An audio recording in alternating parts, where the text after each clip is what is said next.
after I was born, I was a C-section, so at that time the prevailing train of thought was her next baby would have to be a C-section as well, which was considered to be somewhat of a high-risk pregnancy if she decided to have a second child, which she definitely wanted.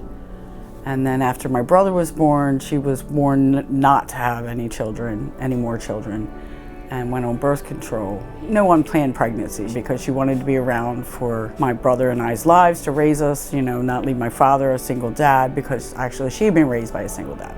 Her mother died when she was 4 or 5 years old from leukemia, so I guess she knew well what it was like to be raised by a single struggling dad.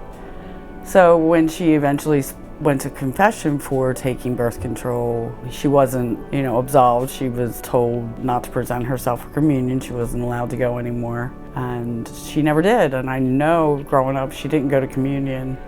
I never really thought too much about it till maybe when I got to communion, I guess. It did become apparent that she's not going up, and when I asked her why, she told me the story about, in kids' terms, I think, that she had taken birth control, and that the priest said because of that it was against, I don't know, church teaching, God's rules, or however she put it for me, that she couldn't go to communion anymore. But she still went to church every week.